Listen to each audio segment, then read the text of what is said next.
By chance काम आ जाएगा।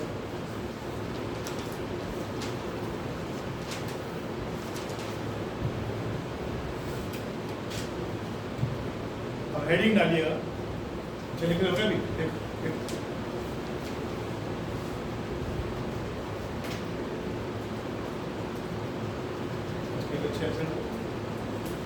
Uniform circular motion, uniform circular motion.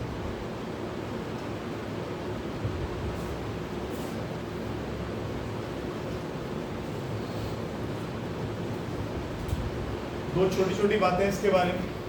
Uniform circular motion कहने का मतलब कि बॉडी सर्कुलर मोशन में घूमेगी, किसी भी पॉइंट पर उसकी वेलोसिटी देखनी हो तो टेंजेंट डालकर देख सकते हैं। ये वेलोसिटी आ गई, ये वेलोसिटी आ गई, ये वेलोसिटी आ गई।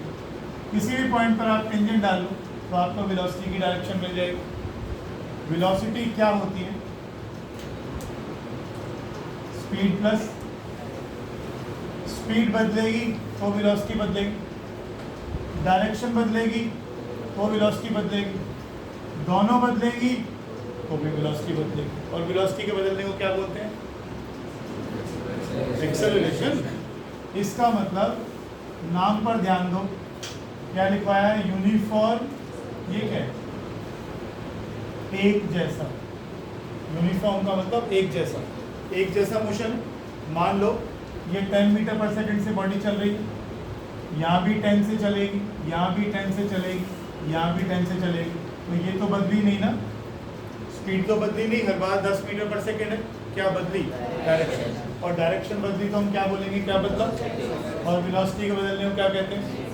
एक्सेलरेशन। तो अगर कोई बॉडी यूनिफॉर्म स्पीड से सर्कुलर मोशन में घूमती है तो it is said to be accelerated. It is said to be accelerated.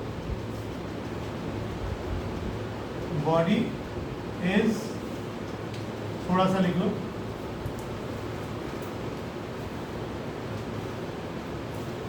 as it is changing its direction at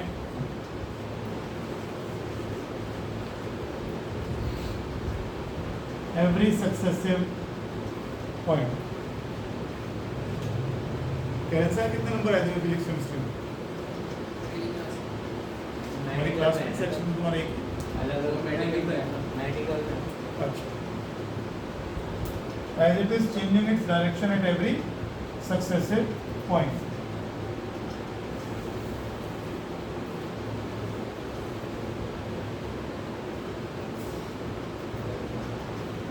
Change in direction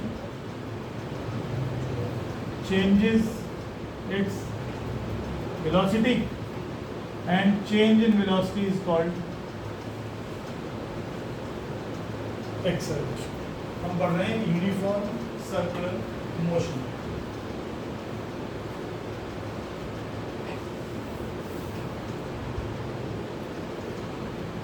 uniform circular motion हटा दो।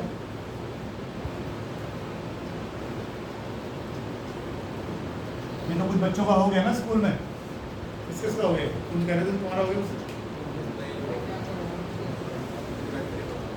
तुम कह रहे थे ना हो गया तुम्हारा।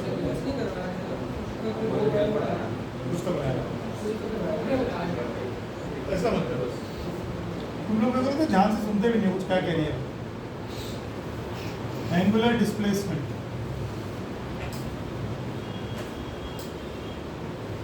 लीनियर मोशन अभी पढ़कर आए और डिस्प्लेसमेंट पढ़कर आए। डिस्प्लेसमेंट क्या होता है? Change in position. ऐसी लीनियर एंगुलर डिस्प्लेसमेंट होगी। बहुत सिंपल तरीके से अगर हम कहें, आसान भाषा में समझो, डिस्प्लेसमेंट एंगल की टर्म्स में, डिस्प्लेसमेंट एंगल की टर्म्स में अगर बॉडी ए से बी की तरफ गई हुई है तो बॉडी का ये डिस्प्लेसमेंट हो गया। फिर इस्माइल बता रही कुछ कराया तो था ऐसे। हाँ, फिर इस्माइल यही बता रही कुछ कराया तो था ऐसा स्कूल में, सुना सुना सा लग रहा है। चलो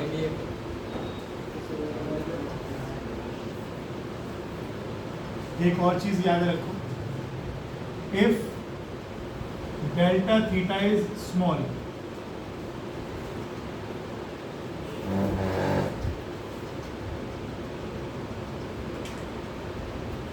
ये तो कहीं ना कहीं पढ़ा होगा फॉर्मूला,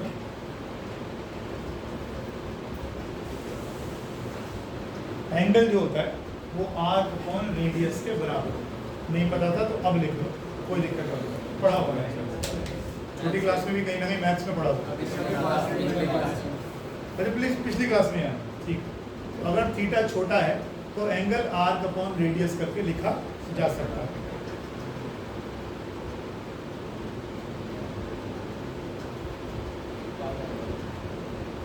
कौन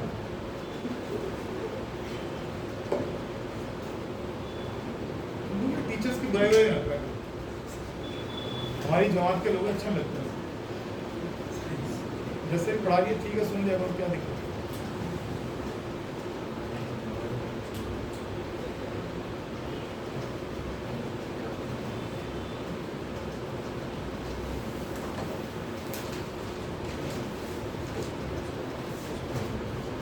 आगे चलो, एंगुलर वेलोसिटी। वेलोसिटी का फॉर्मूला क्या था? वेलोसिटी का फॉर्मूला क्या था? डिस्प्लेसमेंट अपॉन टाइम, यही था ना। अब इसके आगे अगर एंगुलर वर्ड लगा दो तो क्या तकलीफ है? एंगुलर वेलोसिटी, एंगुलर डिस्प्लेसमेंट, थोड़े सिंबल बदल जाएंगे, ठीक। एंगुलर वेलोसिटी का सिंबल है ये, तो W के कान थोड़े ऐसे मोड़ देना, इसे बोलते हैं ओमेगा। W मत बोलना, ये या अब बड़े बड़े हो गए थोड़ा सा, ऐसे लिख तो अच्छा लगेगा, सुंदर सा लगता है। D theta by D T, rate of change of angular displacement with time. घर पे भी इंप्रेशन सा पड़ेगा, बच्चा पढ़ा नहीं खाता, अदरवाइज तो ये वही है theta 2 minus theta 1 upon T2 minus, कोई नई चीज थोड़ी है, ठीक है ना। एंगुलर वेलोसिटी आ गया, angular displacement upon time. Angular displacement क्या हो गया? कोई बॉडी ए पर खड़ी थी, गोल गोल घूम रही है, थोड़ी देर में बी पर पहुंच गई, तो जितना इसने एंगल कवर कर लिया, delta theta change in angle, सही है ना। इसको और तरीके से कैसे समझ सकते हैं? ऐसे कह दो आप, निखिल बाबू ध्यान से, ये मान लीजिए बॉडी पहले यहाँ थी, सॉरी ये जीरो एंगल ले लिया, एक्स एक्सिस ले लिया, बॉडी पहले पी पर थी, कितना एंगल कवर हो रहा था? थीटा 1। थोड़ी देर में बॉडी कहाँ पहुँच गई? क्यू पर पहुँच गई, कितना एंगल कवर हो गया? थीटा 2। कितना डिस्प्लेस हुई? कितना डिस्प्लेसमेंट है ये? इस एंगल को हमने क्या नाम दे दिया? जो आपने डायग्राम बना रखा है वही, इसे कहते हैं एंगुलर डिस्प्लेसमेंट। है कोई मुश्किल? कितना, पहले आप कहते थे इतने मीटर हिल गई, चली गई, अपनी पोजीशन छोड़ के चली गई, अब कितना एंगल घूम गई, इतना कह रहे हो। अब सन और अर्थ की अगर आप बात करोगे या प्लैनेट्स की बात करोगे, ये थोड़ी वो बोलोगे कि एक महीने में अर्थ जो है इतने 1000 किलोमीटर दौड़ के इधर चली गई, आप बोलोगे इतने एंगल से टिल्ट हो गई। एक सैटेलाइट है, पहले इधर घूम रही थी, अब इतने एंगल से इधर घूम गई, यही तो बोलोगे। अब ये थोड़ी बोलोगे 5727 किलोमीटर इधर चली गई, सेंस ही नहीं। इसलिए जब बॉडी गोल गोल घूम रही है तो एंगल की टर्म्स लेना शुरू कर दें। ये हमारा एंगल आ गया, जिससे हम डिस्प्लेस हुए। शुरू में कहाँ खड़े थे? यहाँ थे, अब कहाँ आ गए? यहाँ आ गए, कितना एंगल घूम गए? डेल्टा थी। ये एंगुलर डिस्प्लेसमेंट, ये एंगुलर वेलोसिटी हुए, हो गया। आगे चलो,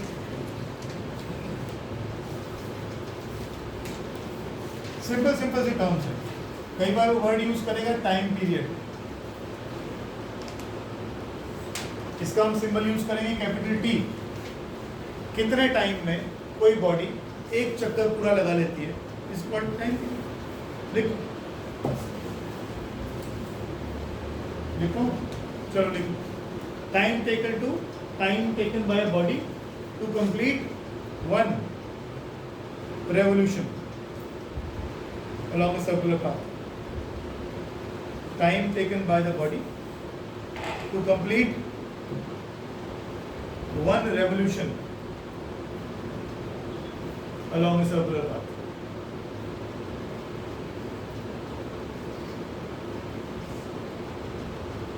ठीक है, इसका टाइम पीरियड का वो क्या होता है, यूनिट क्या होता है, सेकेंड. कितना आसान से. आगे चलो. फ्रीक्वेंसी.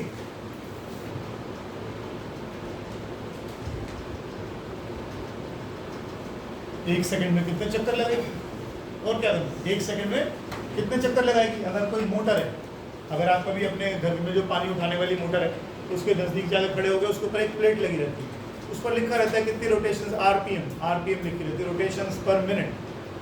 किसी भी इस फैन की भी लिखी रहती है. अब तुम देखो ये दोनों फैन में बहुत फर्क है. इसमें कितना बड़ा कैपेसिटर लगा लो आप, इसकी रोटेशंस कम रहेंगी, उसकी हमेशा ज़्यादा रहेंगी, क्योंकि ये फैन बड़ा है. आम भाषा में बोले तो 56 इंचेस का फैन है. 56 इंचेस का मतलब फैन को जब लाते हो खरीद के, टीवी घर में कितने इंच का टीवी घर में, कितने इंच का टीवी, कितने इंच का टीवी, तो ये नज़र ही नहीं डालता. 42 इंच क्या होता है, वो तो मुझे भी पता है. कैसे नापेगा, रेक्टेंगल है स्क्वायर है, रेक्टेंगल ही है ना टीवी. कैसे नापते हैं पता है, इसे कहते हैं 42 इंच, इसे कहते हैं 50 इंच या 52 इंच, जो भी आप टीवी लेकर आते हो डायगनली नापा जाता है. ऐसे जब आप फैन लेकर आते हो ना, तो आपसे पूछेगा कितना बड़ा फैन दिखाऊं, तो आप बोलोगे 45 इंच, जिसका भी 42 आता है, 56 इंच आता है, तो वो आता है ये 56 इंच. इसे कहते हैं, मोदी का एक सीना नहीं है, पंखे की पंखड़ी है, 2 पंखड़ी मिलाकर ये पूरा 56 इंच बनता है, 56 इंच. ठीक है जी. तो जितना बड़ा फैन होता चला जाएगा, फिर उसकी आरपीएम कम होती चली जाएगी. एक और फैन आता है, तुमने कई बार देखा, वो इतनी सी पंखे होते हैं उसको, वो कई बार यहाँ पे लगा रहता है, वो मंदिर में लगा रहता है. ये छोटा सा फैन होता है, उसकी आरपीएम देखो खतरनाक, बहुत तेज चलता है, वो गोली की तरह, रॉकेट की तरह चलता है, क्योंकि पंखड़ी छोटी छोटी सी तेज घूम पाता है बढ़िया आराम से. रोटेशंस पर मिनट, वो क्या बता रहा है, उसकी फ्रीक्वेंसी. फ्रीक्वेंसी कितनी, 1 मिनट में कितने चक्कर को लगा लेगा. ठीक है, फ्रीक्वेंसी. हालांकि हम मिनट नहीं लेते, हम सेकंड लेते हैं. ठीक, इसकी यूनिट क्या होती है, वही जो आप 9-10 में पढ़ के आए, हर्ट्ज. फ्रीक्वेंसी 1/t के इक्वल. फ्रीक्वेंसी के सिंबल का नाम है न्यू. ठीक है, फ्रीक्वेंसी होती है 1/10.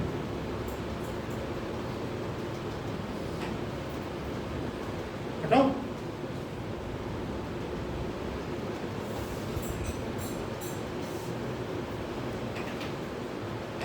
सिंबल आ गया new, NU, new.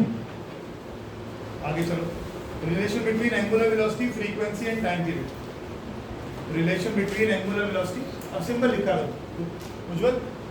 Relation between angular velocity, time period, frequency, angular displacement. Relation निकालेंगे इसके बीच में.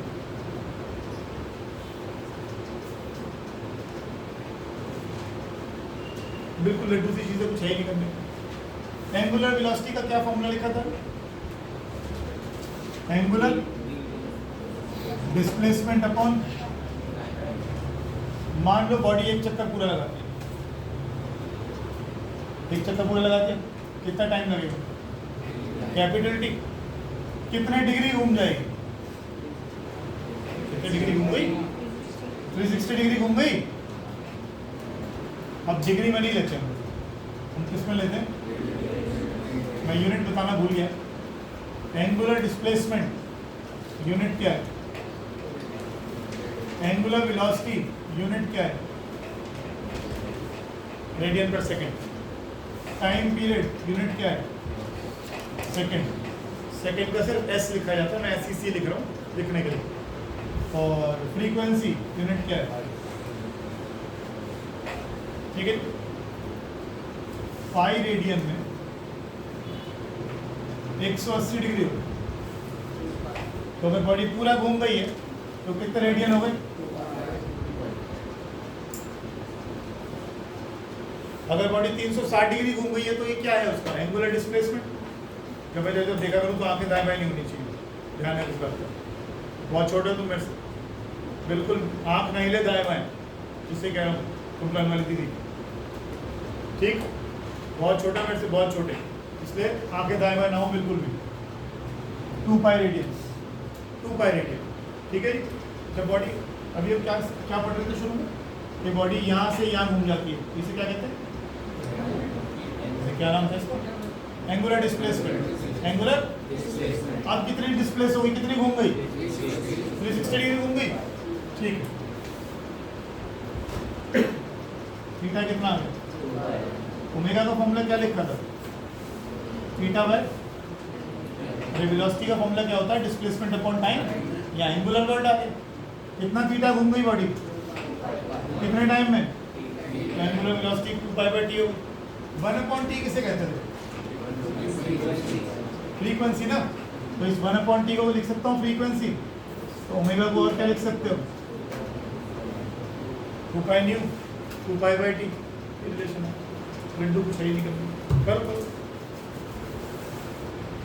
परसों तुम लोग कह रहे थे पता नहीं क्या है, कोई कुछ कह रहा था, तुम लोगों ने तो कहा था मेरे को उसका पूरा मोशन करा दो, ये कह रहा था ना, ये क्या होता है, अच्छा यूनिफॉर्म वही तो है, यूसीएम, यूसीएम, अच्छा मैं भी यूसीएम बोला, डरा देता हूँ ऐसे से नाम लेके, यूसीएम हो गया। 2π/t है, ओमेगा इक्वल्स टू 2π/ν। आगे लिखो, क्या पानी बोतल है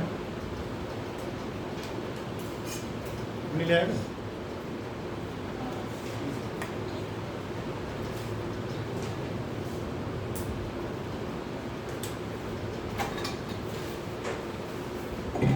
relation between linear velocity and angular velocity.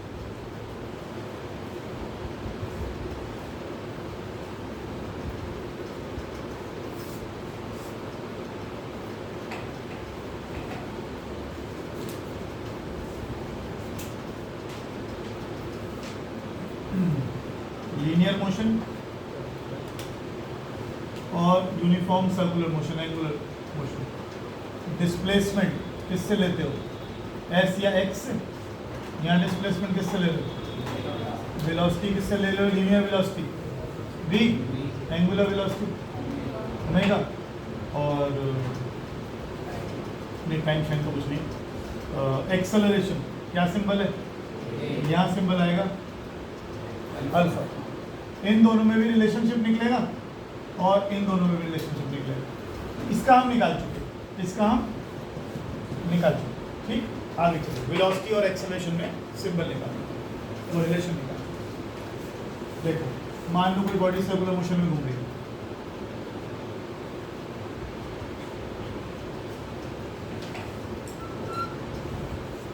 लिखिए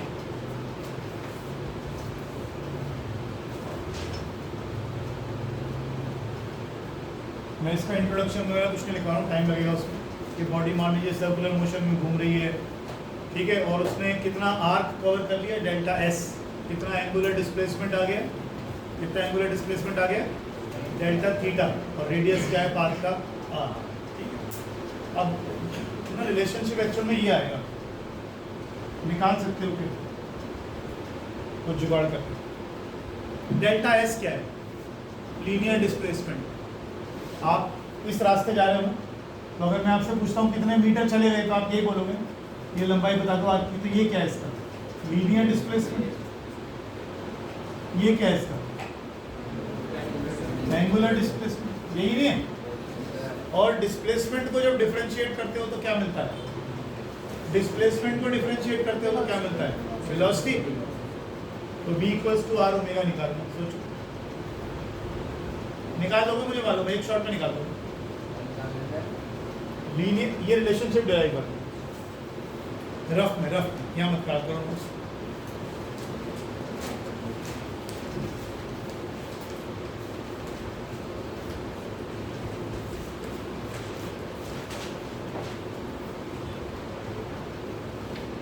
एक हमने आज रिलेशन लिखा था ना, angle is equal to arc upon, लिखा था ना।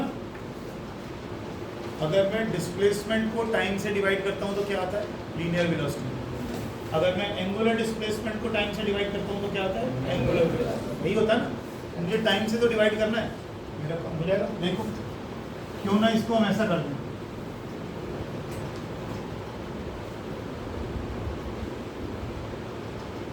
किसी को दिक्कत? हमें चिकू कोई दिक्कत नहीं ना? एज पर बुक करवा रहा हूँ थोड़ा सा। अगर मैं यहाँ भी लिमिट लगा दूँ और यहाँ भी लिमिट लगा दूँ, याद हमने सबसे पहले डिफरेंशिएशन कैसे शुरू किया था? हमने कहा था y is equal to Y is a function of x। अगर पता नहीं किसी को याद है कि नहीं, dy by D x, sorry change in y upon change in x। फिर हमने कहा अगर इस x को बहुत छोटा कर दें तो हम इसको क्या लिख सकते हैं? ये हम फर्स्ट डे से करते हैं। इसके अलावा डिफरेंशिएशन का कोई और डेफिनेशन नहीं है। dy बाई डी एक्स ये क्या है? क्या ये D theta by D T नहीं है? क्या ये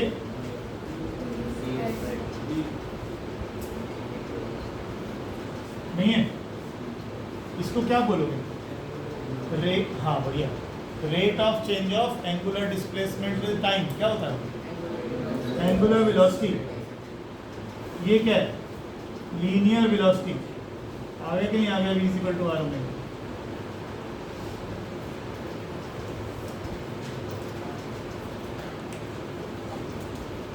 काबू साहब हमें ना 11वीं तक तो थोड़ा बहुत ये डेरिवेशन करनी पड़ती है, अदरवाइज मैं आपको बिल्कुल सिंपल बता देता हूँ।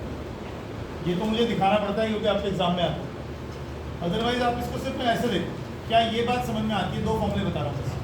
Angle is equal to arc upon radius. क्या आता है? Angle is equal to arc upon radius समझ में आता है। मैंने डेल्टा टी से इसको डिवाइड कर दिया और डेल्टा टी से इसको डिवाइड कर दिया। ये क्या है? Angular displacement upon time. क्या होता है? Angular velocity. 1 अपॉन आर छोड़ दूँ तो ये क्या है? Linear velocity. आ गया आपका आंसर। हमारे समझने के लिए काफ़ी है, हमें कोई फर्क नहीं पड़ता ये लिमिट शिमिट लगानी है और ये डी एस डी थीटा दिखाना है। हमें तरीका होता है पढ़ाने का, इसलिए हमें ये सब चीज़ें करानी पड़ती हैं। स्कूल में आ सकती हैं कई बार, अदरवाइज तो मुझे पता होना चाहिए कर क्या रहा हूँ। अब ये डेल्टा कब यूज़ करते हैं? जब चेंजेस फाइनाइट हो। D theta by D T का यूज़ करते हैं जब बहुत छोटे छोटे चेंज। तो मैं इसमें और इसमें क्या फ़र्क है? अगर मैं ये लिखता हूँ, एक बार देखो प्लीज़, इसमें सिर्फ ये फर्क है कि ये जो टाइम है ना, इसकी एक फाइनाइट वैल्यू होगी। अब आप change in displacement, angular displacement देख रहे हो 0.001 सेकंड के बाद। चलो कोई बात नहीं, छोटा टाइम तो है पर है तो सही। 0.0001 सेकंड के बाद देख रहे हो आप, पर थोड़ी थोड़ी देर बाद देख रहे हो कितना डिस्प्लेस हुई, कितना डिस्प्लेस हुई। लेकिन कुछ तो है ना वैल्यू आपके पास। अगर वो वैल्यू ही इतनी छोटी हो कि जिसको आप वैल्यू भी ना दे पाए, तो इसका मतलब ये डी टी आ गया। इतना ही तो फर्क कर रहे हैं, अदरवाइज तो इसमें क्या फ़र्क है? ये फाइनाइट चेंजेस की बात करता है, ये इनफाइनाइटेसिमली स्मॉल चेंज की बात करता है। कोई फ़र्क नहीं है दोनों। कॉम्प्लिकेट मत करो चीज़ों को, मुश्किल ना करो अपने लिए, सिंपल बात करो बिल्कुल। ये हमने फिर से बोल रहा हूँ, एक बार कॉम्प्लिकेट मत करो इन चीज़ों को, बिल्कुल भी कुछ मुश्किल नहीं पढ़ा रहा मैं आपको। Angle is equal to arc upon radius, और एंगुलर डिस्प्लेसमेंट को टाइम से डिवाइड कर दो और लीनियर डिस्प्लेसमेंट को टाइम से डिवाइड कर दो। ये क्या है? वेलोसिटी। ये क्या है? Angular velocity. ये आ गया v इक्वल टू आर। खत्म था। फालतू के चक्कर में मत पड़ो, ये हो गया हमारा आंसर, आ गया आंसर। ठीक है ना? डेरिवेशन हो गया।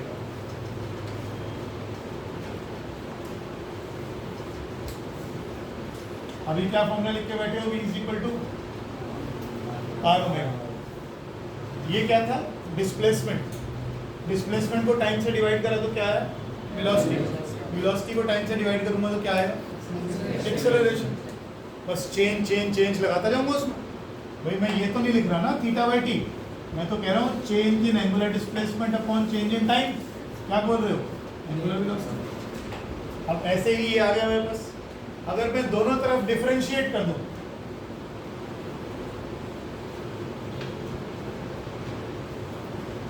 इसे जानते हो? और क्या इसे जानते हो? Angular acceleration. और रखा सिंपल, ये आ गया आंसर। खत्म। Relation between linear linear acceleration and angular acceleration.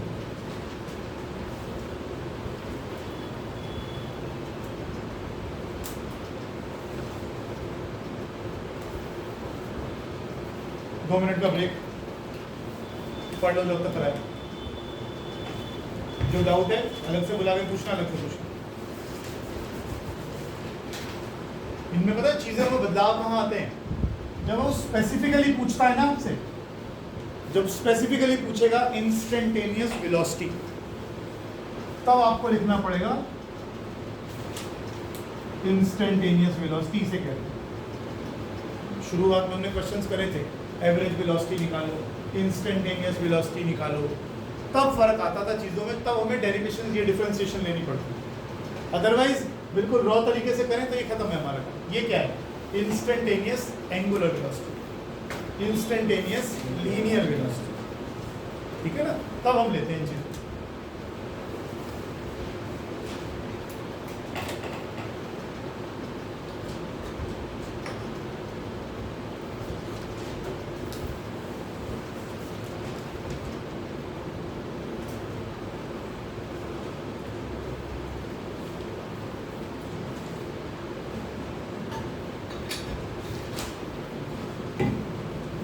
एक और बॉक्स बना के लिख दो।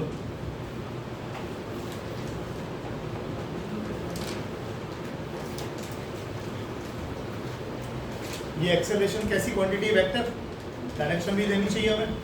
तो लीनियर एक्सेलरेशन जो है उसकी डायरेक्शन कैसे मिलेगी? Alpha cross R. याद करो, ए क्रॉस बी की डायरेक्शन कैसे निकालते हो? ये ए, ये बी, सीधे हाथ की उंगलियों को ए से बी की तरफ मोड़ोगे तो ये किसकी डायरेक्शन आएगी? ए क्रॉस बी की। तो ए क्रॉस बी इसके और इसके दोनों के परपेंडिकुलर आएगा। ध्यान रखिएगा इसको, ये ध्यान रखिएगा। अल्फा जिस तरफ हो और आर जिस तरफ हो, अल्फा से आर की तरफ सीधे हाथ की उंगलियां मोड़ेंगे तो आपको ए वेक्टर की डायरेक्शन मिल जाएगी। ये बाद में आएगा, फिलहाल नहीं आएगा।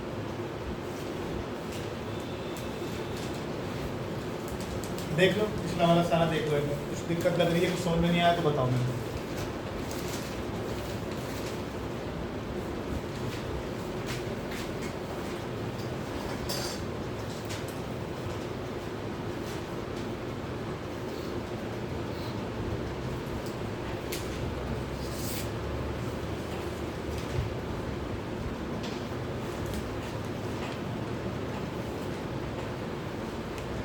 आज कितने बच्चे एब्सेंट हो गए?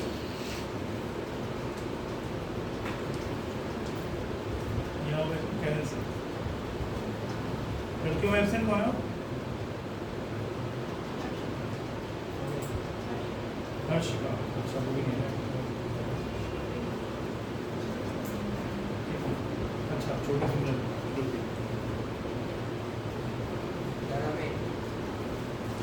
हमें तो बता गया मेरे को।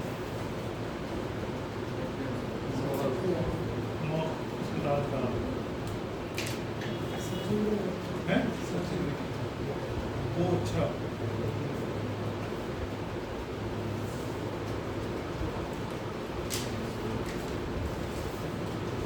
चलो हो गया। अभी कोई समस्या नहीं है, चले आगे।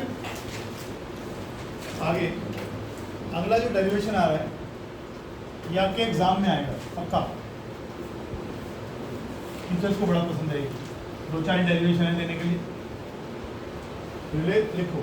पहली बात तो सेंट्रीपिटल एक्सेलरेशन का आर्टिकल करना है। ये होता क्या है?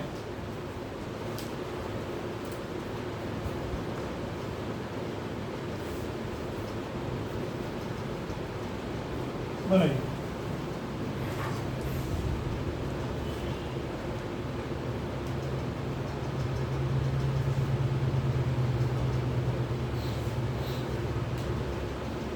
बोलो।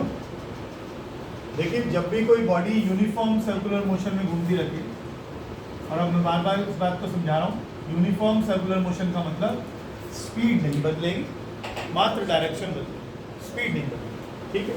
अगर कोई बॉडी गोल गोल घूम रही है, किसी भी पॉइंट पर उसकी वेलोसिटी कैसे पता लगेगी?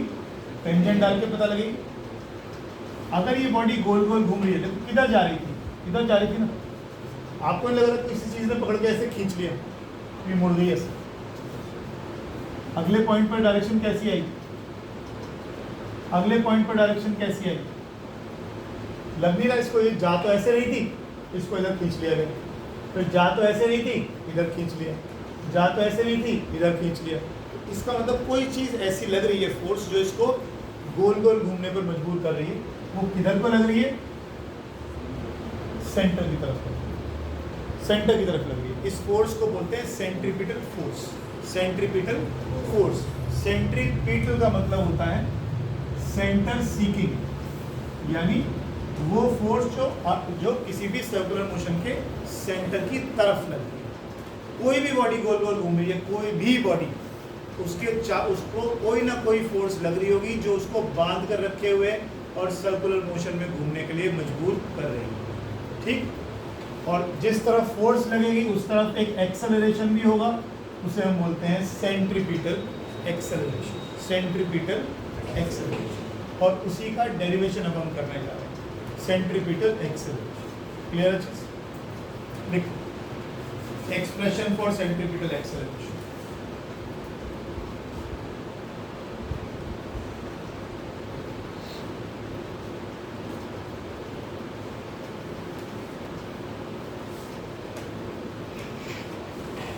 सेंट्रीपिटल फोर्स हर उस बॉडी में लग रही है जो यूनिफॉर्म सर्कुलर मोशन में घूम रही है। पंखा है, यूनिफॉर्म सर्कुलर मोशन में, इसकी स्पीड बिल्कुल कांस्टेंट है, इसमें भी अंदर की तरफ एक फोर्स लग रही है, ठीक है।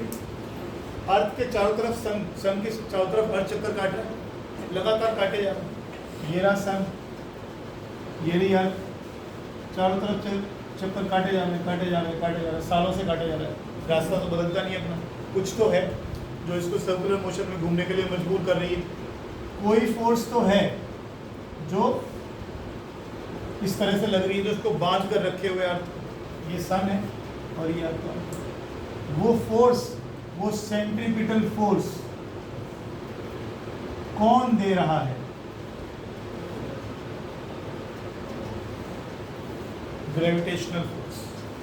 ग्रेविटेशनल लॉ क्या होता है कि दुनिया में हर चीज एक दूसरे को अपनी तरफ खींचती है विद सम फोर्स। 9 तो पढ़ा था ना, with that force is equal to gm1 m2 by r square। Her object दुनिया में दूसरे ऑब्जेक्ट को खींचता है with some force called gravitational force। और यहाँ पर अर्थ को गोल गोल घुमाने के लिए, अर्थ को गोल गोल घुमाने के लिए जो फोर्स लग रही है, सेंट्रीपिटल फोर्स, वो कौन प्रोवाइड कर रहा है? ग्रेविटेशन, ठीक है। तो सेंट्रीपिटल फोर्स को प्रोवाइड करने वाला कोई ना कोई फोर्स आपको मिल जाएगा। अब सन अर्थ मत मान, इसको मान लो धागा है कोई, और यहाँ पर आपने पत्थर बांध दिया, इसको गोल गोल घुमा रहे हो। कोई चीज़ तो है ना जो इसको गोल गोल घूमने के लिए मजबूर कर रही है, वो क्या है? धागे में पैदा होने वाली टेंशन, खिंचाव। धागा क्या करेगा? उसको बांध के रखे हुए धागे में अगर धागा टूट गया तो कहाँ जाएगा? टेंजेंशियल, ऐसे जाएगा, ठीक है ना। साइकिल चलाते हो बरसात में, साइकिल चलाते हो बरसात में, बहुत सारे समझदार बच्चे होते हैं जिन्होंने फिजिक्स ज़्यादा पढ़ रखी है, पीछे का मडगार्ड हटा देते हैं, थोड़ा कशनी सी लगती है साइकिल, बढ़िया सी लगती है, टायर टायर घूमता है। सूखे में तो बहुत अच्छा है, गीले में क्या होता है तुम्हें पता नहीं, अपनी खुद की शर्ट की बैंड बजी हुई होती है। क्यों? क्यों? यहाँ पर पानी गिरी होगी, वो पानी की वेलोसिटी इधर होगी, यहाँ तक भी पानी चिपका रहा तो पानी की वेलोसिटी यहाँ होगी, और पानी यहाँ तक भी चिपका रहा तो पता ही है तुम्हें फिर क्या होने वाला है। कोई नहीं छूटा पानी, पानी की फोर्स ऑफ अट्रैक्शन है इसके साथ, और पानी मान लो पता नहीं कौन से पॉइंट पर छूटेगा उससे, तो मान लो यहाँ भी छिटकेगा तो क्या होगा? हमारी खुद की शर्ट गीली हुई। मडगार्ड्स क्यों लगाए जाते हैं? मडगार्ड इसीलिए लगाए जाते हैं। अब आजकल साइकिल पे आते हैं, देखो आजकल बच्चों की जो साइकिल आती है उसमें ये लगा रहता है, यहाँ पे वो हल्का सा ऐसे कर लेंगे, उसे भी उखाड़ देते हैं बच्चे, या उसे ऐसे कर लेंगे ऊपर, ऐसे कर। देखा मैं तुम लोग साइकिल चलाते हो, करते हो ऐसे बदमाशी। मैं घर में कुछ नमूने ऐसे बताने पता नहीं क्या, अभी रॉकी बन जाएगा उसको लगा के। मूर्खों वाले काम फिर उसको लेकर कीचड़ में भी चलाते हैं, फिर इसको पढ़ नहीं रखी तो उल्टे काम होता है। मडगार्ड पहले वाली साइकिल देखना हो जो मजबूर चलाते हैं, आज भी चलाते हैं, अब तो तुम पसंद खरीदते नहीं हो, पसंद करते हैं। उसमें मडगार्ड ऐसे होता है, और यहाँ भी भाई रबड़ का टुकड़ा लगाते हैं, नहीं लगाओगे तो उससे भी चीट पड़ती है पीछे वाले के ऊपर। इसे कहते हैं मड गार्ड, सही मड गार्ड। ये तुम जो लगा रहे हो तुम तो केवल अपनी शर्ट बना लो। बैठो आज, तुम सिर्फ क्या कर रहे हो? तुम अपनी केवल शर्ट बचा रहे हो और कुछ नहीं कर रहे। इसे कहते हैं मड गार्ड्स। क्या हो रहा है? जो पानी के पार्टिकल्स हैं ये ऐसे टेंजेंशियल फ्लाई करते हैं, टेंजेंशियल फ्लाई करते हैं, ठीक है ना। Velocity at any time is tangential to the circular path, ठीक है।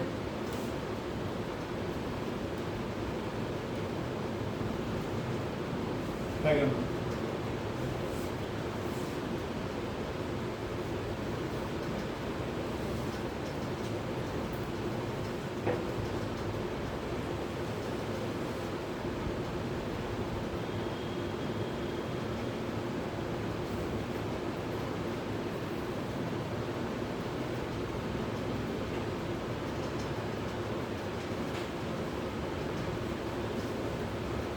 एक सेकंड।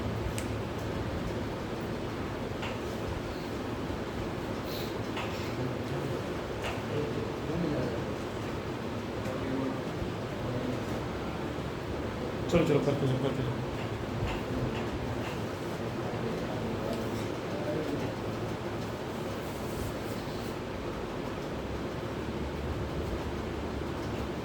ठीक है, इंट्रोडक्शन देने की जरूरत है।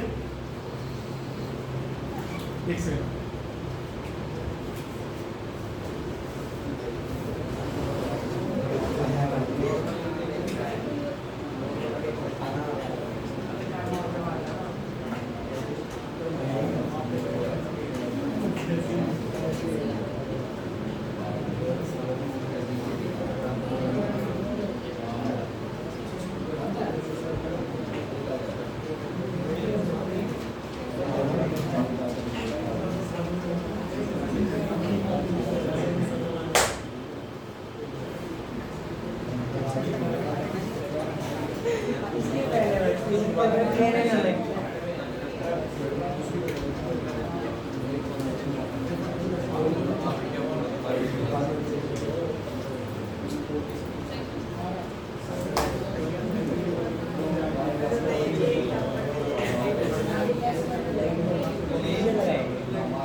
हाँ, बॉडी शुरू में पी पॉइंट पर थी, थोड़ी देर में घूमकर क्यू पॉइंट पे चली गई। ये एंगुलर डिस्प्लेसमेंट आ गया, रेडियस ये हो गया। वेलोसिटीज की अगर मैं बात करता हूँ, कौन सा चैप्टर पढ़ रहे हैं, क्या टॉपिक पढ़ रहे हैं? Uniform circular motion. Speed same है, डायरेक्शन बदलेगी, स्पीड सेम। तो अगर मैं कहूँ वेलोसिटी 1 का मैग्नीट्यूड और वेलोसिटी 2 का मैग्नीट्यूड वो तो बराबर है, उसमें कोई बदलाव नहीं, वो सेम का सेम। ठीक है, यहाँ तक क्लियर? अब हमने क्या किया, इस वेक्टर को यूं काट लिया, इसका नाम दे दिया ए बी।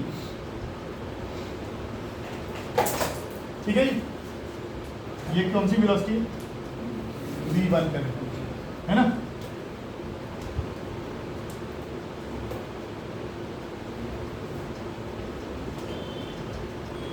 ठीक,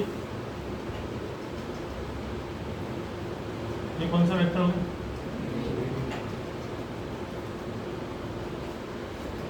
ये आ गया चेंज इन वेलोसिटी। अब देखो इनके बीच में भी एंगल थीटा है, फिर से दोबारा देखो, जो एंगल दो लाइंस के बीच में होता है वही एंगल उनके परपेंडिकुलर्स के बीच में भी होता है। अभी मैंने 2 बार लाइन पहले ही बोली, इसमें 10th क्लास करके आए होगी, रेडियस और टेंजेंट जहाँ मिलते हैं कितना एंगल होता है ना? इन दोनों रेडियस के बीच में कितना एंगल है? Delta theta. इस रेडियस के ऊपर ये टेंजेंट है, इस रेडियस के ऊपर ये टेंजेंट है, दोनों में एंगल कितना होगा? 90 थीटा। जो एंगल दो लाइंस के बीच में होता है वही एंगल उनके परपेंडिकुलर्स के बीच में भी होता है। इस लाइन और इस लाइन के बीच में एंगल है डेल्टा थीटा। इस पर ये परपेंडिकुलर और इस पर ये परपेंडिकुलर, तो दोनों परपेंडिकुलर्स के बीच में भी एंगल कितना हो जाएगा? डेल्टा हो जाएगा। अगर मैं इसमें वो शुरू में वेक्टर एडिशन करा था ना, एक के पीछे एक भाग रहे हैं, याद है कुछ? तो अगर मैं ये लिख दूं यहाँ पर ए बी वेक्टर ध्यान से देखिएगा, A B vector plus B C vector is equal to A C vector, तो चलेगा?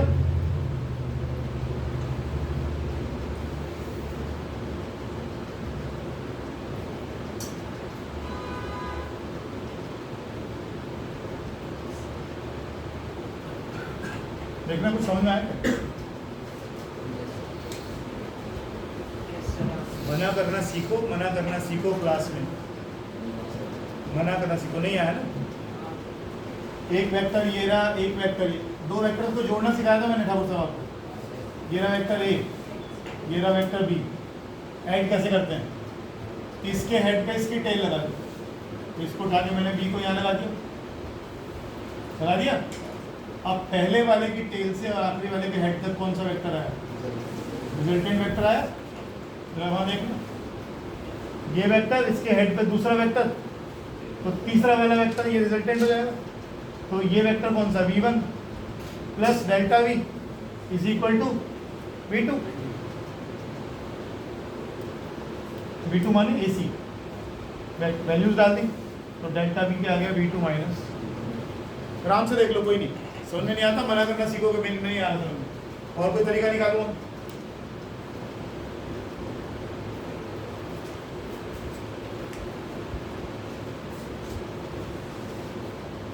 क्या ये बात समझ में आ गई कि B C vector is delta V vector, या बी सी वैक्टर का amplitude is delta. B C क्या है? Change in velocity.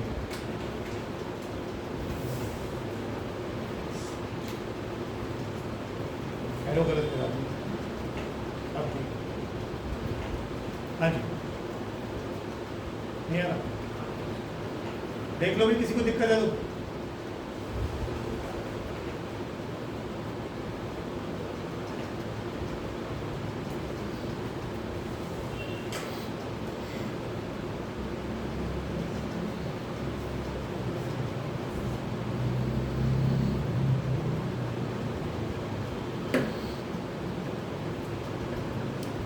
लिख लो, मैं लिखता हूँ, लिखो आराम से।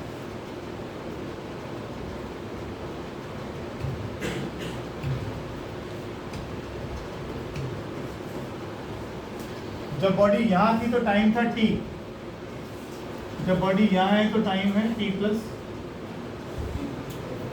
इसका मतलब डेल्टा t टाइम में ही बदला हुआ है। अगर ये डेल्टा t जो है ये बहुत छोटा हो जाए, मैं बना के दिखा रहा हूँ, अगर बहुत छोटा हो जाए, अभी तो आपने ऐसे लिया, डेल्टा t और छोटा ले लूँ, और छोटा ले लेता हूँ,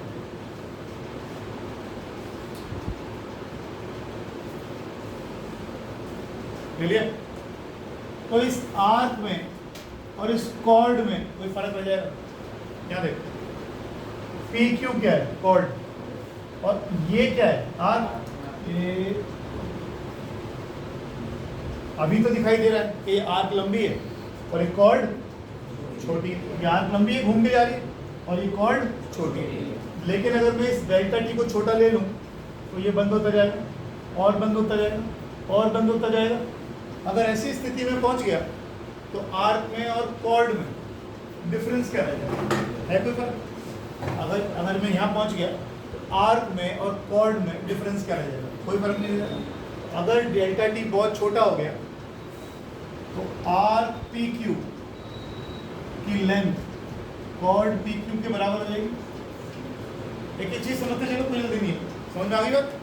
लिखो,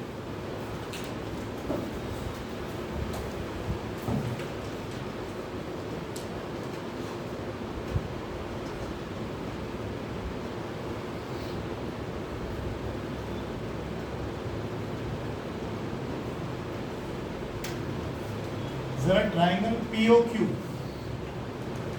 और ट्राइंगल एबीसी को देखो।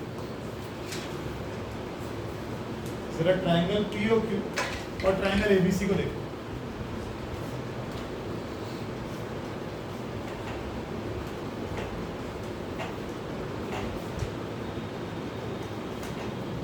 OP upon OQ Q.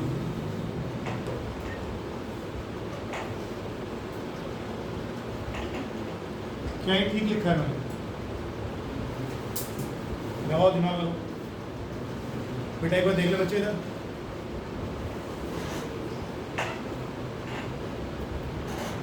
सही है, दोनों सही है।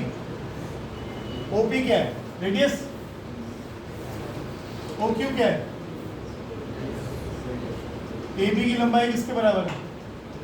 ए सी की लंबाई किसके बराबर है? क्योंकि अभी हमने क्या बोला था, दोनों का मैग्नीट्यूड कैसा है? तो दोनों किसके बराबर आ गए? 1।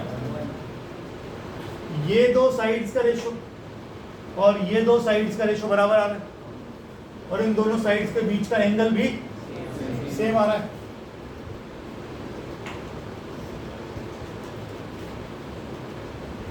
कितना? अगर ऐसा होता है साइड्स का रेशो बराबर हो और एंगल बराबर हो बीच का, तो ये ट्राइंगल्स कैसे हो जाते हैं? सिमिलर। लास्ट ईयर किया था सर आपने।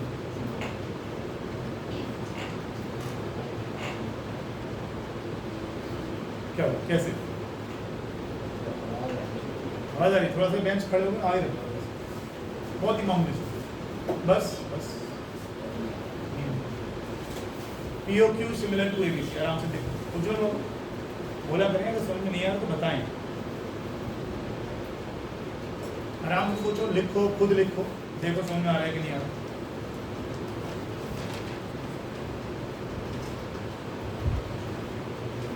क्या हो? अभी तो कुछ कराया नहीं, इतना टफ ना होगा। इसी क्लास में ऐसे कुछ तो निकलता रहता था, कहीं पर लगा है कुछ।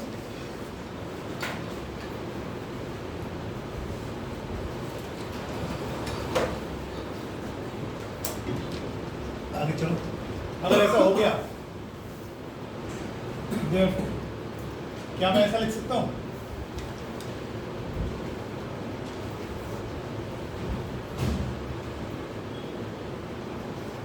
साइड्स का रेशो बराबर ले सकता हूँ, जब ट्राइंगल सिमिलर ही है, साइड्स का रेशो बराबर हो गया।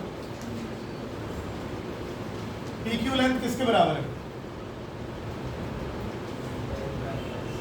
OP लेंथ किसके बराबर है? BC किसके इक्वल है? AB किसके इक्वल है?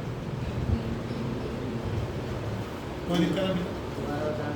दोबारा देखो, जब ये ट्राइंगल सिमिलर हो गए तो एंगल के सामने वाली साइड और इस एंगल के सामने वाली साइड, इनका रेशो ले लिया मैंने, और एक इसका और इसका रेशो ले लिया। ये देखो, आप इसको कह सकते हो PQ अपॉन BC या OP अपॉन AB बराबर है, वो आपकी मर्जी है कैसे करते हो। PQ किसके इक्वल है? Delta S। क्यों? ये देखो, क्योंकि हमारा डेल्टा T बहुत छोटा है, तो हमारी आर्क की लंबाई और कॉर्ड की लंबाई बराबर। ठीक, तो ये हो गया डेल्टा S। OP को देखो R, BC को देखो कहीं लिखा था हमने, ये डेल्टा V, और AB क्या है? B। यहाँ तक पहुँच गए?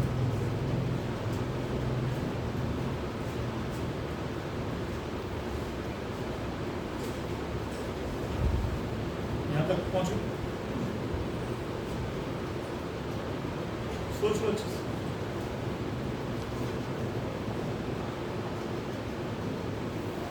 किसका एक्सप्रेशन कर रहे हैं? वही भूल गए कहाँ से। Centripetal acceleration. एक्सेलरेशन कैसे निकलती है?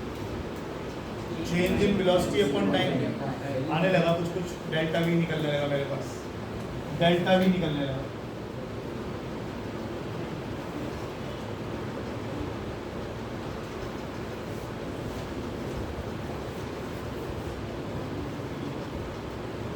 दोनों तरफ T से डिवाइड कर दो।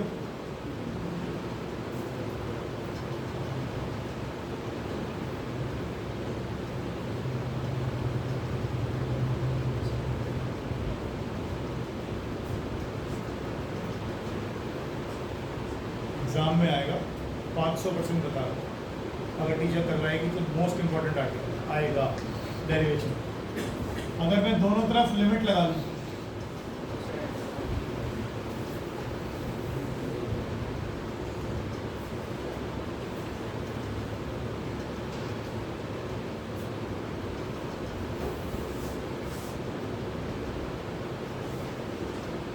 इससे पहचानता है काफिर?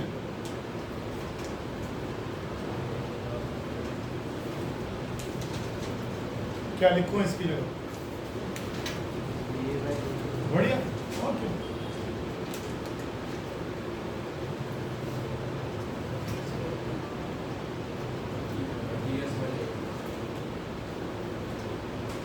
क्या है ये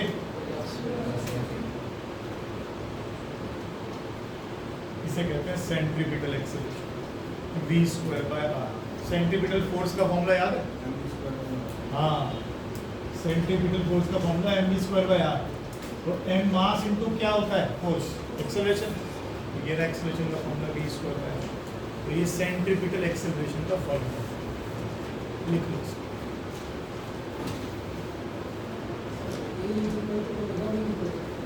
A is equal to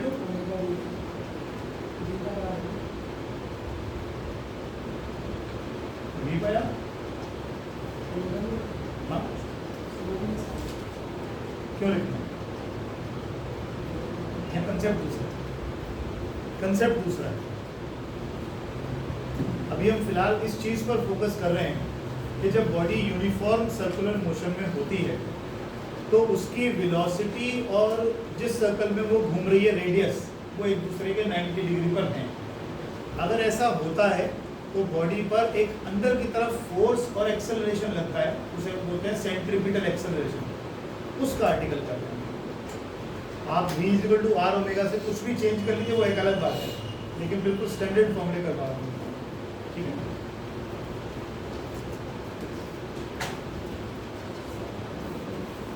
चलूँ आगे, पढ़ लो, जो समझ में नहीं आया वो दोबारा पूछ लो कि ये नहीं आ रहा, ये नहीं आ रहा, ये नहीं आ रहा। कोई फर्क नहीं पड़ता, वो 10वीं क्लास का है, मैं दोबारा बता दूँ।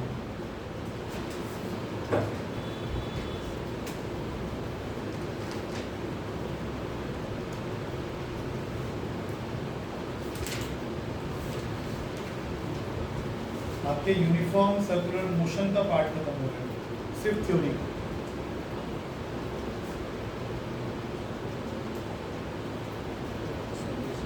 हाँ बोल।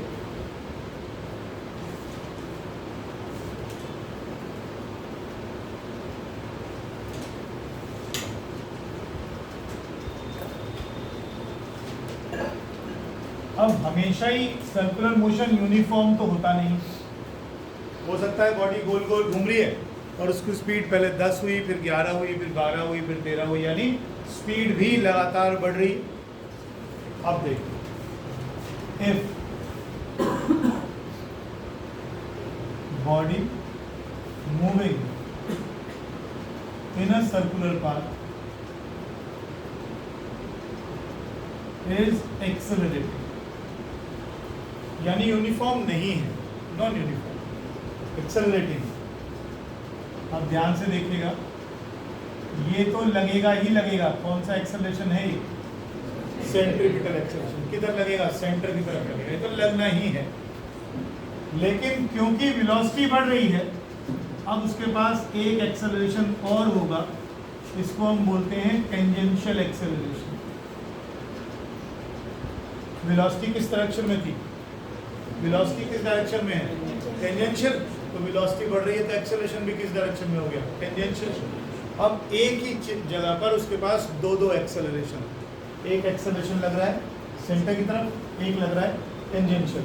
तो अगर नेट एक्सेलरेशन कभी निकालने को आए ऐसी बॉडी का, तो वो एक्सेलरेशन कितना होगा?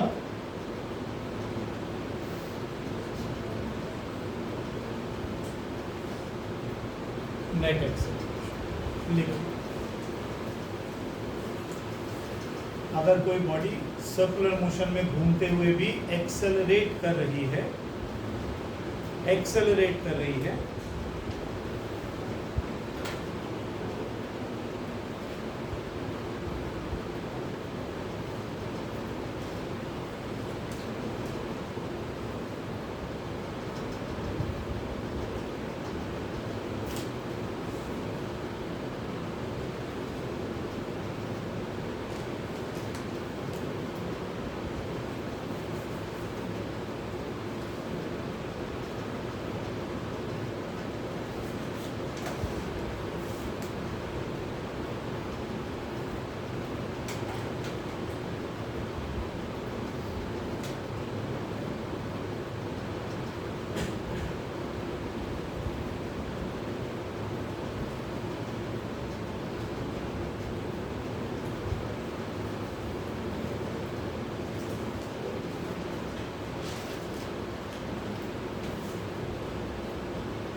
निकालो फटाफट।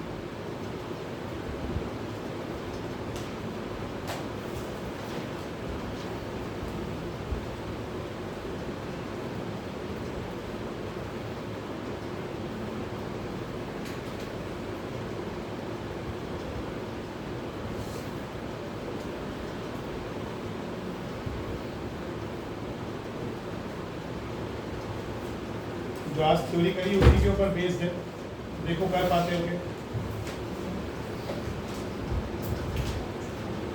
अर्थ सन के चारों तरफ चक्कर लगा रही है और जिस ऑर्बिट में घूम रही है उसका रेडियस आपको दिया हुआ है, उसकी लीनियर वेलोसिटी निकालिए, एंगुलर वेलोसिटी निकालिए और बताइए 2 दिन में अर्थ कितना एंगल घूम जाएगा।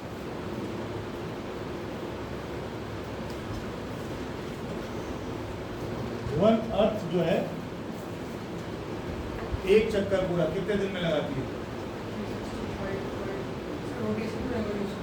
एक ही बात करो। क्या फर्क होता है रोटेशन रेवोल्यूशन? मुझे समझ में नहीं आया। रेवोल्यूशन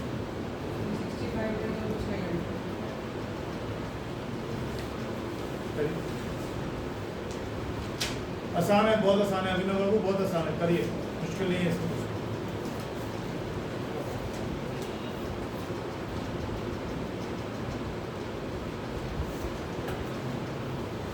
कैलकुलेटर्स यूज कर लो, कोई दिक्कत नहीं।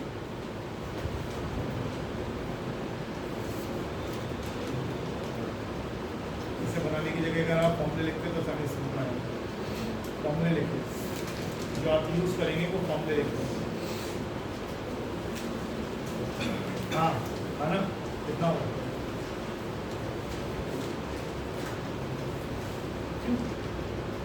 टू सवाल फॉर्मूले क्या क्या पढ़ाए? चलो आज लिख क्या क्या फॉर्मूले पढ़ाए, पढ़ के देख। आज पढ़ा तूने डेल्टा थीटा, आज पढ़ा तूने डेल्टा ओमेगा या omega delta theta by T, और क्या पढ़ा? Acceleration delta omega by delta T. और कौन से फॉर्मूले पढ़े? ये पढ़ा equals to V square by R. फॉर्मूले कौन से पढ़े? उसने पूछा अर्थ की एंगुलर वेलोसिटी निकालो। एंगुलर वेलोसिटी ये नहीं होती, अभी करा है। एक चक्कर लगाएगी कितना रेडियन घूमेगी? 360 डिग्री या 2 पाई रेडियन, कितना टाइम है? Capital T. इसमें वैल्यू डालने में क्या दिक्कत? फॉर्मूले तो देखो कम से कम। 365 डेज, 24 घंटे, 60 मिनट, 60 सेकेंड। इसे सॉल्व कर लो। ये इतनी रेडियन पर सेकेंड में अर्थ की क्या आ गई? Angular velocity. फिर आपने एक रिलेशन पढ़ा था v और r omega, v equals to r omega. ये r कितना दे रखा है आपको, और ओमेगा यहाँ से निकाल लेना। v equals to r omega. Linear speed भी निकल गई, एंगुलर स्पीड भी निकल गई, और क्या चाहिए ये बताओ? एंगल। छोटे बच्चों वाला क्वेश्चन है यार, 5 के लिए 10 रुपए के, 6 के लिए कितने? अच्छी में यही क्वेश्चन। हाँ निकला आंसर। वो 10 की पावर हैंडल नहीं हो रही।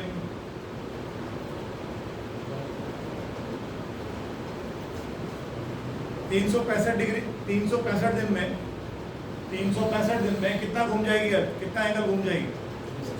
360 डिग्री। 365 डेज में 2 पाई रेडियन घूम जाएगी। एक दिन में कितना रेडियन घूम जाएगी? 2 दिन में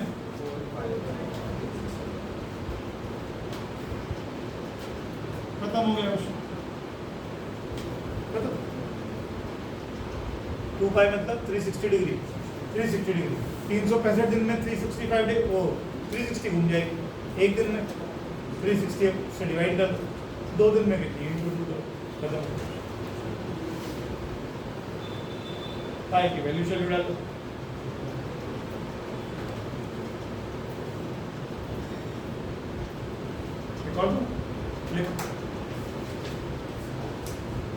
वैल्यू घर निकाल लेना जाके, सिर्फ फॉर्मूले पे ध्यान दो। अभी तो कैसे करना है, मैंने तो निकाला ही नहीं। ओमेगा की वैल्यू मैंने एक्स लिख के छोड़ दी,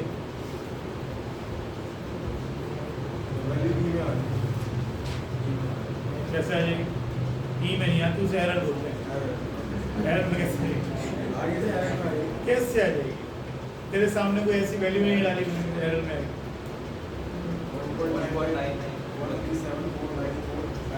तो तुम क्या कर रहे हो मुझे नहीं मालूम, लेकिन एरर में नहीं आ सकती।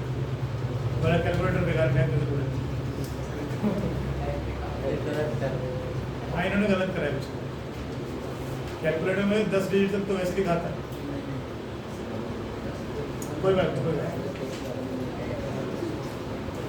चलिए अगला, calculate the angular speed of flywheel. Calculate the angular speed of flywheel making 420 revolutions per minute, revolutions per minute। Flywheel को जनरेटर देखा, जनरेटर के बराबर में बड़ा सा पहिया घूमता रहता है, उसे फ्लाईव्हील बोलते हैं। या स्कूटर देखा हो पुराने वाला, तो चेतक वेतक होते रहे पहले, जहाँ से किक मारते थे उसके बराबर में चक्का सा घूमता जाएगा, बस वो फ्लाईव्हील। टरबाइन तो जनरेटर ही होगा, थोड़ा ही फर्क।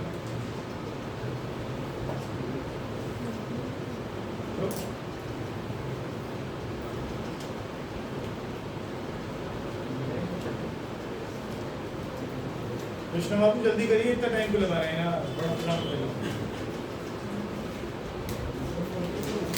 40 और क्या यूनिट और था।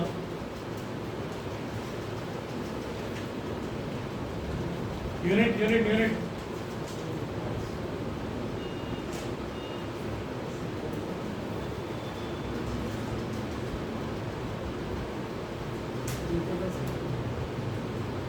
अब गर्दन कट जाएगी। रेडियन पर सेकेंड, रेडियन पर सेकेंड। तुमने जो फॉर्मूला लगाया है, लगाया नहीं लगाया, जो भी करा देखना जरा, ये किसमें है? एंगल है, रेडियन टाइम्स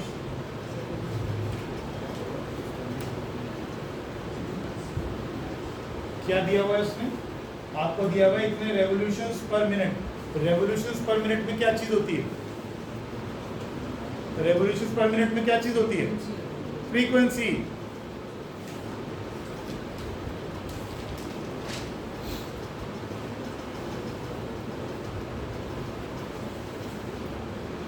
ठीक है जी, 420 रेवोल्यूशंस पर मिनट।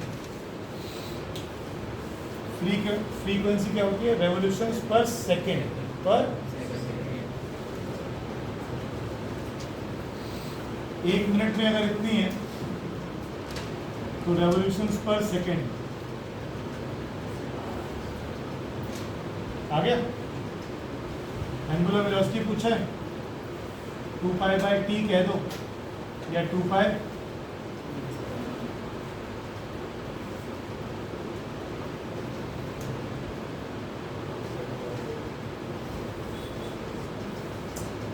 आगे। फ्रीक्वेंसी होती है नंबर ऑफ रेवोल्यूशंस पर सेकेंड, पर सेकेंड। उसने कहा 420 रेवोल्यूशन एक मिनट में पूरी करता है, तो एक सेकंड में कितनी करेगा? 60 से डिवाइड करो, एक सेकंड में आ गया। ठीक, ओमेगा क्या होता है? 2 पाई बाय टी या 2 पाई न्यू।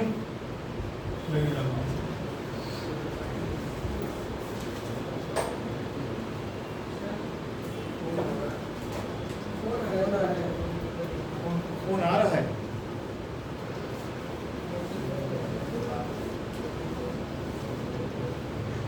चलो आगे चलो।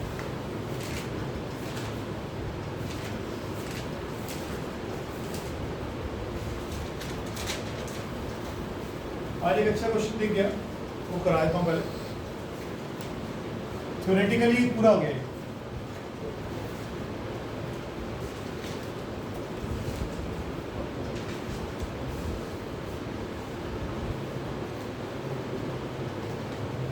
यहाँ ना बहुत सारी स्टेयर्स बनी हुई है और एक बॉल जो है यहाँ से यू वेलोसिटी से जंप करती है। ठीक, तुम्हें मालूम है क्या होगा, कहीं ना कहीं जाके गिरेगी। अब ये कह रहा है ball rolls off the top of a stairway with a constant horizontal velocity u if steps are h metre height. सारी की सारी सीढ़ियां जो है ऊंची तो है h मीटर और चौड़ाई में है w मीटर, ठीक है। Show that ball will, last line लिख लो बस, show that ball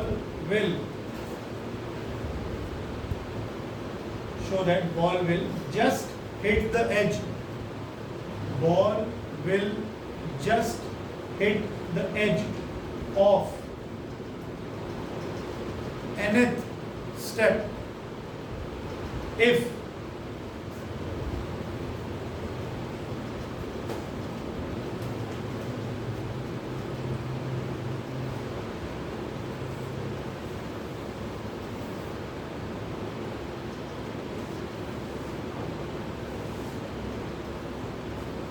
फॉर्मूले से मत डरना, ये क्वेश्चन ऐसे आएगा कि बॉल को हमने 2 मीटर पर सेकंड से फेंक दिया, ठीक है। यहाँ बहुत सारी सीढ़ियाँ बनी हुई हैं, 20 सेंटीमीटर ऊंची है, 20 सेंटीमीटर चौड़ी है, ठीक है। अब बताओ जब ये ऊपर से आकर नीचे गिरेगी तो कौन सी सीढ़ी पर जाकर टकराएगी? सिंपल सवाल है, आप इसके चक्कर में मत पड़ना ये पता नहीं क्या प्रूव करने को आ गया, कुछ नहीं है, नॉर्मल प्रोजेक्टाइल मोशन का क्वेश्चन। आप सोचो कि अगर ये nth सीढ़ी पर गिरती है, छोड़ो ऐसे भी छोड़ो, अगर ये 10वीं सीढ़ी पर गिरती है तो कितना हॉरिजॉन्टल डिस्टेंस कवर कर लेगी? एक सीढ़ी की चौड़ाई है 10, तो 10 × 10, एक सीढ़ी की चौड़ाई कितनी? 10 सेंटीमीटर। तो अगर वो 10वीं सीढ़ी पर गिरी तो उसने हॉरिजॉन्टल डिस्टेंस कितना ट्रेवल किया? 10 × 10। अगर सीढ़ी की ऊंचाई 15 सेंटीमीटर तो 10वीं सीढ़ी तक पहुंचते पहुंचते वो 15 × 10 150 सेंटीमीटर वर्टिकल डिस्टेंस गिर चुकी होगी, 100 सेंटीमीटर आगे जा चुकी होगी। तो आपके पास तो ये भी है, टोटल रेंज भी है आपके पास।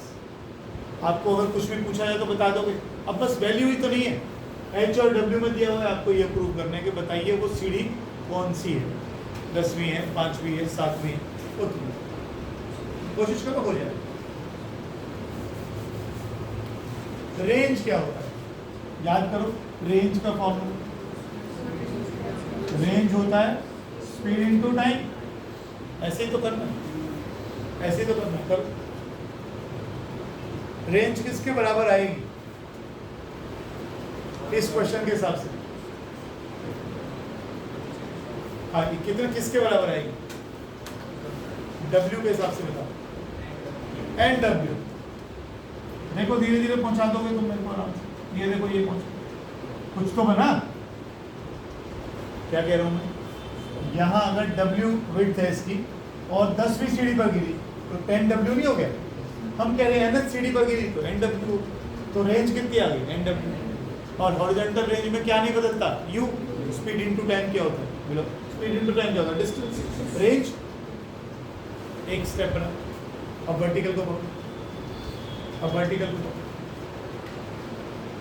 आकांक्षा जी, कल वर्टिकल डिस्टेंस जब हम ले रहे थे तो वर्टिकल मोशन में क्या चीज जीरो ले रहे थे?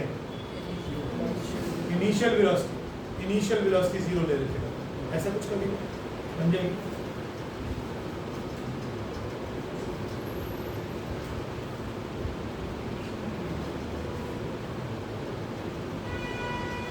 दोनों के नंबर मिल गए नहीं? स्कूल के नहीं, फिजिक्स के नहीं मिले, किसके मिले? कितने? स्कूल भी एक है दोनों का? 21। कितने में से? Very good. हाँ, अच्छा अच्छा। फिजिक्स में भी इतने आएंगे, 25 के आसपास आएंगे, पता है?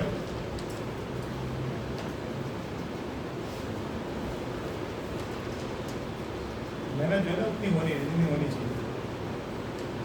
हाँ भाई, हरी लकड़ी तेरा आगे कब आ रहा है?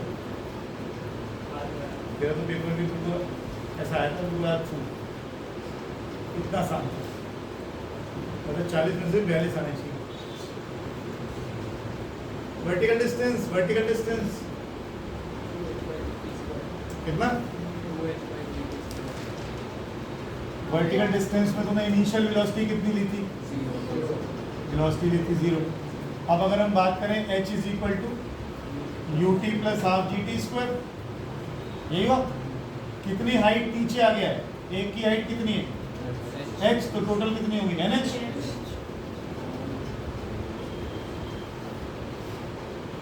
देख तेरे पास एक इक्वेशन ये आ गई, एक इक्वेशन ये आ गई, n निकालना हो गया। क्या करूं? उससे टाइम की वैल्यू निकाल के इसमें डाल दूं।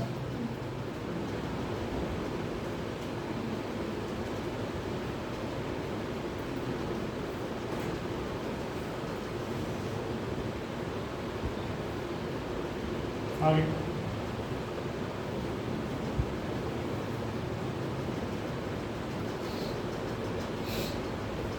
देख लो, पता नहीं क्या मुश्किल लग रहा है, क्या question.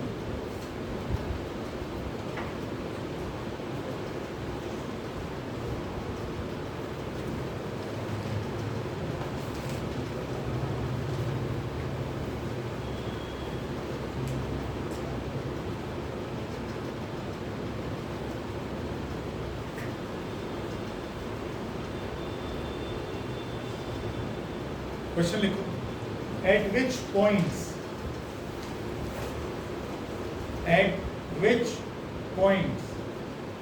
on the projectile trajectory, at which point on the projectile trajectory is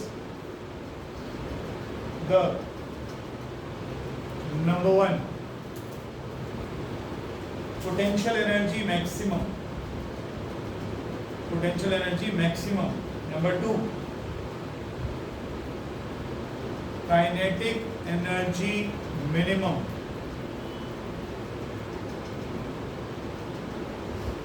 और लास्ट total energy maximum।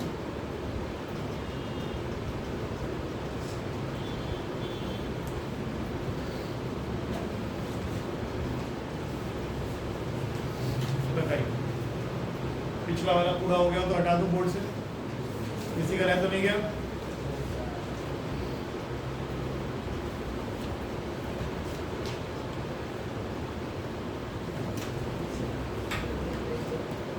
अगली क्लास में, क्लास मत छोड़ना, मैं पहले कह रहा हूँ, लॉज ऑफ मोशन शुरू करेंगे।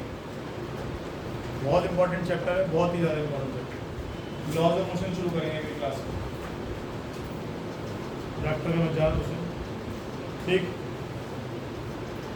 बेटा, रेगुलरिटी जरूर क्लास में रखा था। अब देखो एक बात सिंपल सोचा कर, 3 घंटे तू बैठता है यहाँ पर, मैं कहता हूँ कितना ही थका हुआ है, मुझे लग रहा है मैं पका रहा हूँ, कुछ भी कर रहा हूँ, 100 में से 10 या 20% चीज़ लेकर जाएगा। घर में बैठ के कुछ करना नहीं, इसलिए कोशिश किया कर छुट्टी कम से कम कर रखा कर, बैठे सुनते भी रहो ना सिंसियरली। क्लास में मैं कहता हूँ कोई बच्चा बिल्कुल ही घर जाकर रिवाइज नहीं करता, बहुत सारे ऐसे मिले कोई नहीं करता, लेकिन फिर भी मान लो बिल्कुल ही नहीं करते हो, फिर भी कहीं ना कहीं बैक ऑफ द माइंड में वो चीज़ें पड़ी रहती कि हाँ ये मैंने की हुई, जब क्या पता स्कूल में कराएं वो समझ में आ जाए चीज़। बहुत चीज़ें होती है, क्लास में बैठने का नुकसान नहीं होता, इसलिए कभी भी कोशिश क्या करो क्लास न छूटे। देखिए पोटेंशियल एनर्जी का मैक्स फॉर्मूला होता है, ग्रेविटेशनल पोटेंशियल एनर्जी का फॉर्मूला mgh, काइनेटिक एनर्जी का फॉर्मूला, और टोटल एनर्जी होती है kinetic plus potential. Potential energy का सिंबल बता देता हूँ, U प्लस, ठीक है। अब ये कह रहा है कि हमने प्रोजेक्टाइल को फेंक दिया ऐसे, बताओ किस समय पर पोटेंशियल एनर्जी सबसे ज़्यादा होगी? वैसे जहाँ हाइट सबसे ज़्यादा होगी, यहाँ पर हाइट सबसे ज़्यादा है, तो यहाँ पर पोटेंशियल एनर्जी कैसी होगी? ठीक है ना। और आगे काइनेटिक एनर्जी कहाँ मिनिमम पूछा उसने, आप बताओ।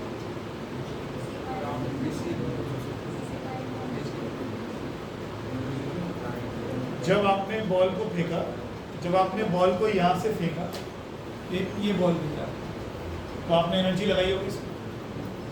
Through out the path total energy में कोई बदलाव नहीं आने का। आप बॉल को फेंकते हो, आपने पेन लिया, पेन को आपने यूँ फेंक दिया, पेन को क्या दी? Kinetic energy. पेन को फेंका तो पेन को क्या दी? वेलोसिटी। पेन को क्या दी? वेलोसिटी। वेलोसिटी मतलब आपने क्या दी पेन को? Kinetic energy. अब वो काइनेटिक एनर्जी पेन क्या कर रहा है? उस एनर्जी को लेकर धीरे धीरे ऊपर जा रहा है, ऊपर जा रहा है, ऊपर जा रहा है, ऊपर जा रहा है। तो वो काइनेटिक एनर्जी किस में कन्वर्ट होती जा रही है? किस में कन्वर्ट होती जा रही है? पोटेंशियल में। जब वो सबसे ऊपर पहुंच जाएगा तो सारी काइनेटिक किस में कन्वर्ट हो जाएगी? पोटेंशियल में कन्वर्ट हो जाएगी। तो वहाँ काइनेटिक कितनी है ऊपर? 0। फिर धीरे धीरे वो पोटेंशियल कम होनी शुरू होगी और काइनेटिक बढ़ती जाएगी, बढ़ती जाएगी, बढ़ती जाएगी, बढ़ती जाएगी। ग्राउंड से टकराने से जस्ट पहले वही काइनेटिक एनर्जी होगी जिससे आपने भेजा था। अगर मैं एयर का फ्रिक्शन नेग्लेक्ट कर दूं तो सही है। अब आपने यहाँ पर फेंका, कुछ एनर्जी दी होगी ना, यहाँ पर कुछ एनर्जी दी होगी, वही एनर्जी तो यहाँ आते आते पोटेंशियल में कन्वर्ट हो गई। क्या यहाँ बॉडी रुक गई है? नहीं, यहाँ पर बॉडी की वेलोसिटी कितनी है? u cos थीटा, वो तो हमेशा रहेगी। तो बॉडी की काइनेटिक एनर्जी कितनी होगी हाईएस्ट पॉइंट पर?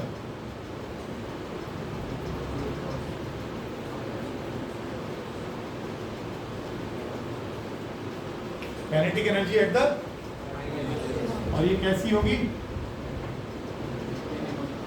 मिनिमम। जहां काइनेटिक पोटेंशियल एनर्जी मैक्सिमम है वहां काइनेटिक एनर्जी कैसी है? मिनिमम। और पूरे रास्ते टोटल एनर्जी निकाल लो, सेम है, सेम। ठीक है,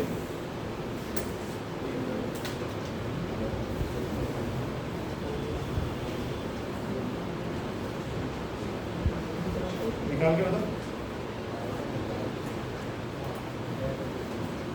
पोटेंशियल एनर्जी निकालना हाईएस्ट पॉइंट पर कैसे निकालेंगे?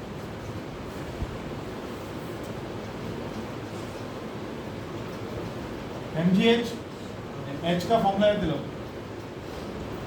अरे हाइट का फॉर्मूला याद दिलाओ। अपॉन, ठीक। Kinetic energy at highest point वो लिखी थी कहीं मैंने, हाफ m टोटल एनर्जी कैसे निकालोगे? जोड़ दूं?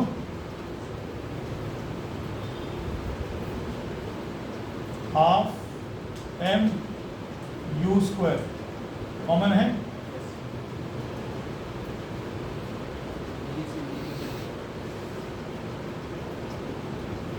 Half m u square common है दोनों में।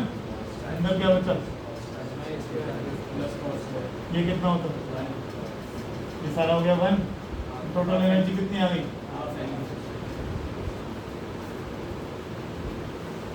आ गई। ये u तो वही वेलोसिटी नहीं जिससे फेंका था, वही आ गई। किसी भी पॉइंट पर निकाल लो, किसी भी पॉइंट पर, यहाँ निकाल लो, यहाँ निकाल लो, यहाँ निकाल लो। हमने तो हाईएस्ट पर निकाल लिया, किसी भी जगह पर निकाल लो टोटल एनर्जी ये। ठीक है,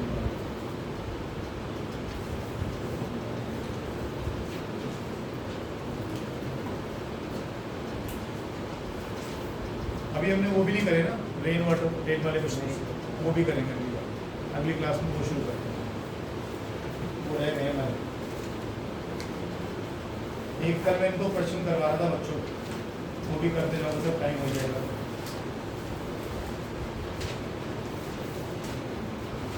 show that there are two values of time. Show that there are two values of time for which a projectile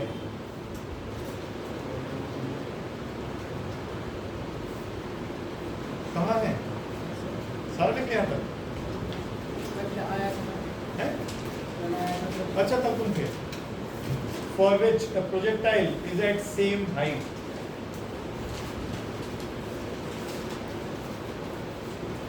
Also show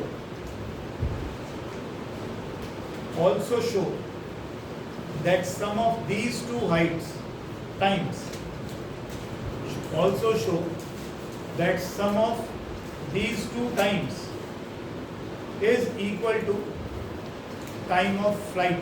ये नहीं करा था ना, ऐड करके देखा था। अच्छा,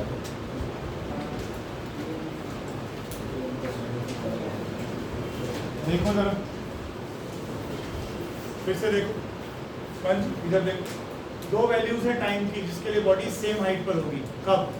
जब आप बॉडी को ऊपर फेंकोगे, एक बार तो ये वाली हाइट होगी यहाँ पर, एक बार ये हाइट होगी यहाँ पर, तो t1 टाइम पर बॉडी यहाँ होगी और t2 टाइम पर बॉडी यहाँ होगी, लेकिन हाइट दोनों केस में। अब जरा लाइन पढ़ के देखो, ये कह रहा है ना, there are two values of time for which projectile is at same time. ये कह रहा है वो, कैसे करा था हमने? अब ये हाइट मतलब डिस्प्लेसमेंट, क्या होता था वो डिस्प्लेसमेंट का फॉर्मूला? वो लास्ट आर्टिकल में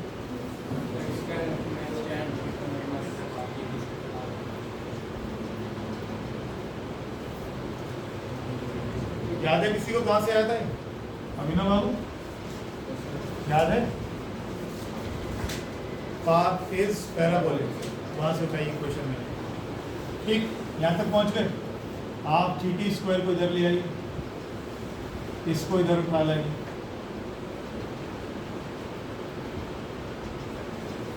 इन सबको मैंने इधर ले आया। अब ये इक्वेशन बन गई क्वाड्रेटिक इक्वेशन, इसमें टी स्क्वायर है, टी है और एक कांस्टेंट टर्म है। अब इसका क्या निकालेंगे? टाइम की वैल्यू निकालेंगे। कैसे निकालेंगे? बढ़िया, मेरा जो ग्रेस्पिंग पावर है वो अच्छा है, थोड़ा ध्यान रखना, छुट्टियाँ मत करा कर, बार बार करना। यहाँ तक पहुँच गए। अब बचाते हैं, टी स्क्वायर से पहले ये जो चीज़ है ये क्या है? ए, बी कितना है और सी कितना है? आपको कुछ नहीं करना, मात्र इसमें वैल्यूज डाल दो, काम हो गया। टाइम निकल आएगा, एक बार प्लस में आएगा, एक बार यहाँ माइनस लिखा जाएगा। लास्ट में जो दो आंसर्स आपके आएंगे, एक t1 लिखा जाएगा और एक t2। फिर बाद में उन टाइम्स को जोड़ लेना, बाद में उन दोनों टाइम्स को ऐड कर लेना। जब उन दोनों को ऐड करोगे तो आपका फॉर्मूला आएगा। क्या है सेकंड पार्ट? क्या बोला उसने? कह रहे हैं इन दोनों टाइम को सम करोगे तो टाइम ऑफ फ्लाइट के बराबर आएगा। टाइम ऑफ फ्लाइट कितना होगा? 2u sin theta. करके देखो तो जब पता लगेगा, ऐसे नहीं, मदद वाली करने से। अगली क्लास में ये सारे क्वेश्चंस में से मैंने आज करा दिया है, कोई भी चीज़ उठा के बोर्ड पे करवा लूँगा। यूनिफॉर्म सर्कुलर मोशन वाला था, ठीक, 10-15 मिनट लगेंगे मुझे, उसके बाद फिर आप और वो 30 क्वेश्चन मैं फिर कह रहा हूँ रिवाइज कर लेना दोबारा से। किसी दिन टेस्ट होएगा अचानक ही, अभी तो रात की मनाओ, आप आराम से एंजॉय करो। 7 बज गए ना? नहीं बजेगी। हाँ तुम तो